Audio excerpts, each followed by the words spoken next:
John's refusal to tell Grace about his past made her more scared of him. While John was out hunting, Grace would talk to herself. Should I run away? What if someone I call my husband is a ghost? What if I am married to a ghost? Oh my God, I can't believe what I got myself into. I should have thought of all this before getting pregnant for him.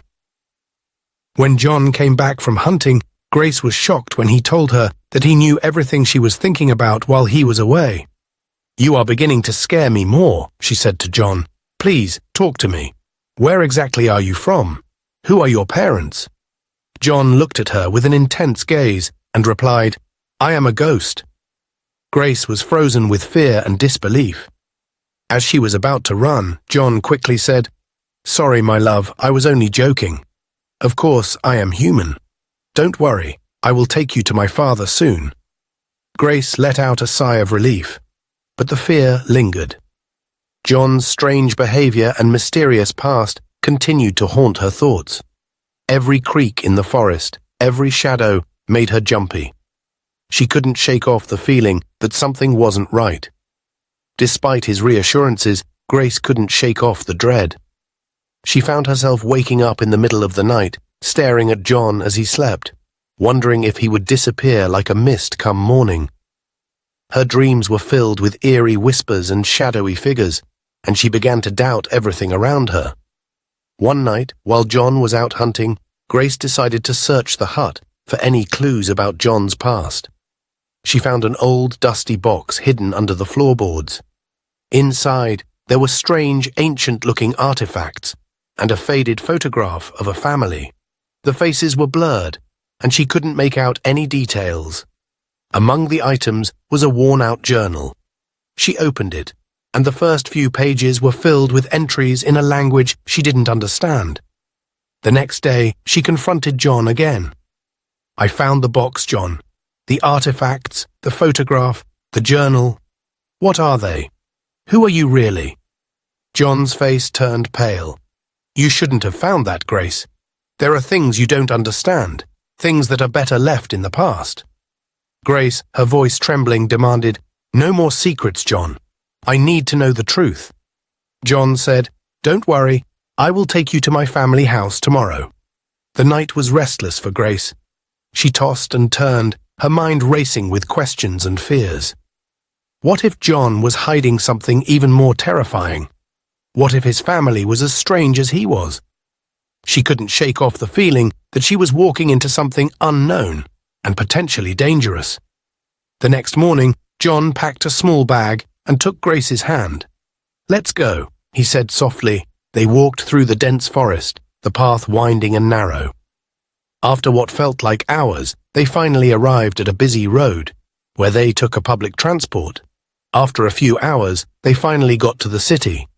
John turned to Grace with a look of frustration and confusion. "I don't remember anything about my family," he said, shaking his head. "I can't even recall where they live." Grace was surprised and mad at him. "How dare you trick me, John?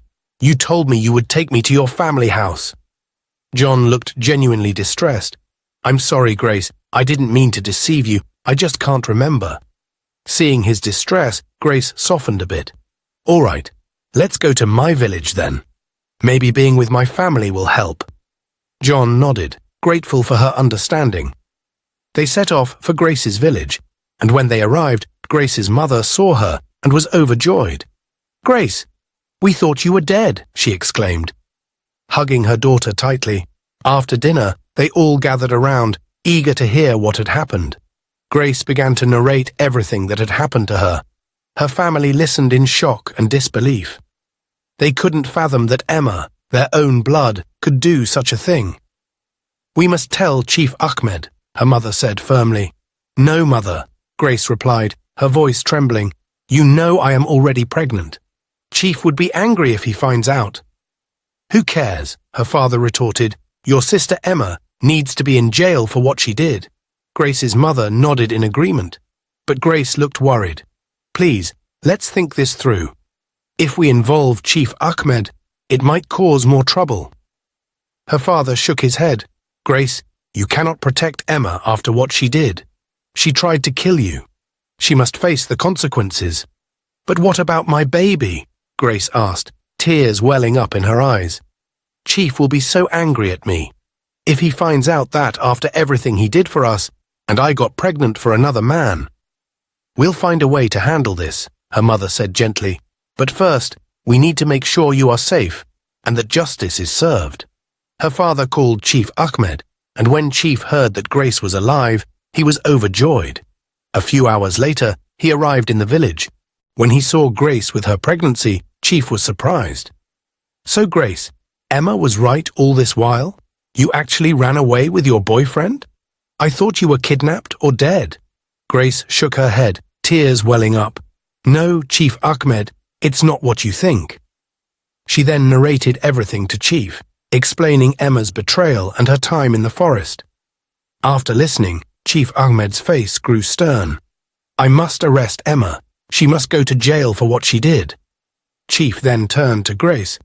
"Who is responsible for your pregnancy?" Grace called John over. And Chief Ahmed was shocked when he saw him. "This is my son. He has been missing for years now." Grace was equally shocked. "Are you sure, Chief?" John looked confused, unable to remember anything. Chief Ahmed then began to explain. "A few years ago, John went missing under mysterious circumstances. We searched everywhere, but couldn't find him. I never gave up hope, but I feared the worst." John listened intently, trying to piece together fragments of his lost memory. "I remember feeling lost and wandering into the forest," he said slowly, "but everything after that is a blur." Chief Ahmed embraced John, tears of relief in his eyes. "You're back now, and that's what matters. We will get through this together." Grace watched the reunion, a mixture of emotions on her face. She was happy for John, but also overwhelmed by the sudden turn of events. She had never imagined that John was connected to Chief Ahmed. Chief Ahmed then turned to Grace. "We need to ensure your safety and well-being, especially with the baby on the way. As for Emma, she must face the consequences of her actions." Chief Ahmed took John and Grace to the city so they could live with him in his mansion. When they arrived, the first thing Chief did was chase Emma out of his house. Though he wanted to lock her up in jail, Grace begged him to pardon her. Chief Ahmed reluctantly agreed and decided to give Emma one last chance. "You are no longer welcome here, Emma. You need to find a different path," he said sternly. With Emma gone, Chief Ahmed called his families and friends to celebrate the arrival of his lost son. They gathered at the mansion, filled with joy and relief. During the celebration, Chief Ahmed addressed everyone. "This is my son, John." But his real name is actually Paul. He gave himself the name John because he couldn't remember his real name. Paul, formerly known as John, stood beside Grace, looking at the faces of his newfound family. Grace, holding Paul's hand, felt a sense of peace. She had gone through so much, but now she was with people who cared for her. Her baby would be born into a family filled with love and support. Things were going well until Chief Ahmed started making inappropriate advances towards Grace. One day he approached her and said, "Grace, I would like to rub my hands on your pregnant belly." Grace was shocked. "You can't do that, Chief. Have you forgotten that I am your son's wife?" Chief Ahmed's expression turned serious. "Grace, it seems you have forgotten that I paid your bride price, and I bet Paul, my son, doesn't know about all these things. If you don't let me, I will tell him how I got married to you and your poor hopeless sister Emma. I will also tell him what you both used to do with men in exchange for just ordinary bananas." Grace was horrified. She had not expected this from Chief Ahmed. She felt trapped and betrayed. When Paul, who was already working, came back from work, Grace told him they should leave his father's mansion and rent an apartment in the next town. Paul was surprised. "Why, if I may ask?" Grace struggled to find a plausible reason. "I'm just tired of the busy city life. I need a quiet place for me and our unborn child." Paul looked concerned, but shook his head. "I can't leave now, Grace. We have to stay here. Besides, my father is getting old. He needs us around him.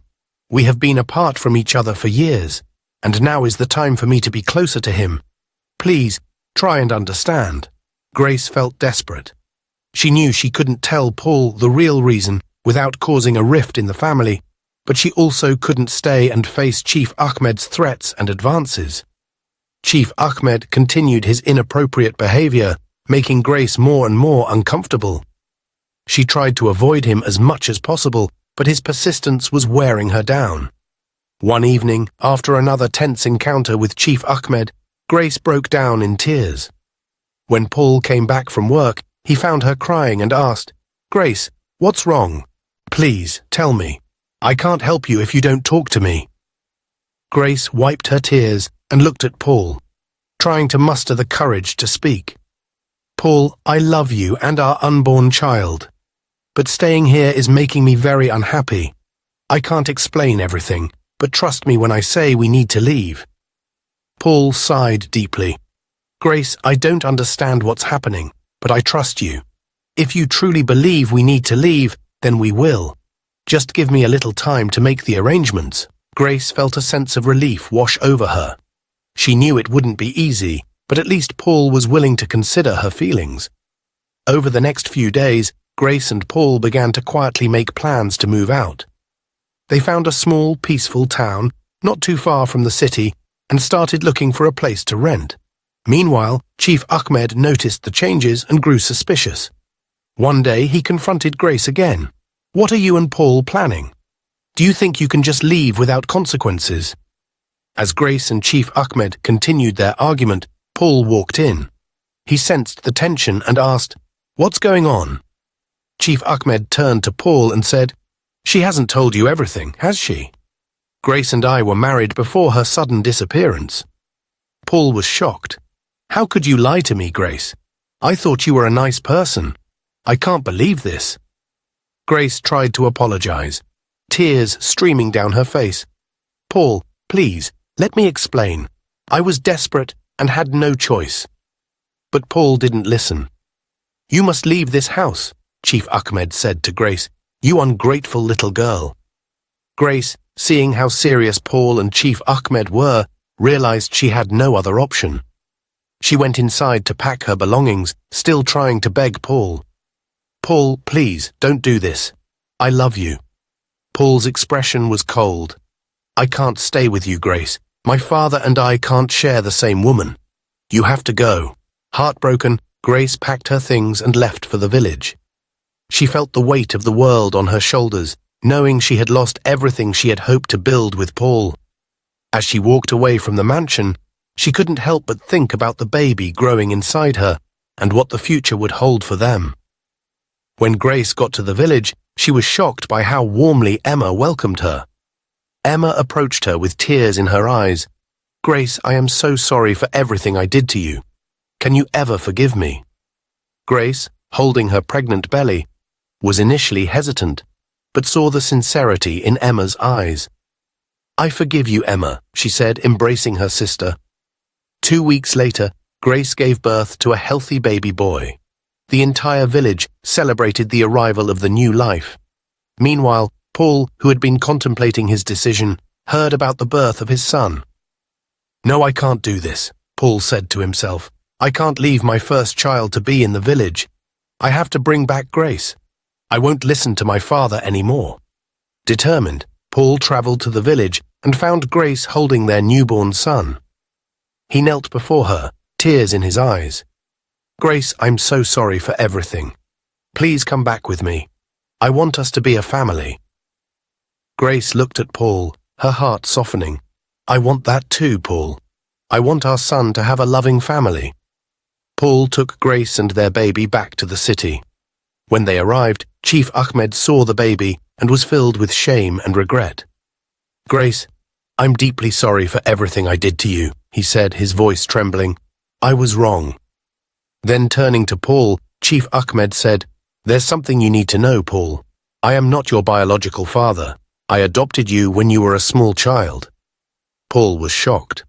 "Why didn't you tell me this before?" he asked, feeling a mix of confusion and relief. "I'm sorry, son," Chief Ahmed replied. "I thought it was for the best." Chief Ahmed then returned the bride price he had paid for Grace officially ending their previous marriage. Paul and Grace were married in a beautiful ceremony, surrounded by friends and family. They moved into a new home where they could start fresh and build a loving family together. Dear viewers, if you enjoyed this story and want to see more interesting ones, don't forget to like, share and turn on your post notifications to get notified whenever we upload new videos. Thanks for watching and stay blessed.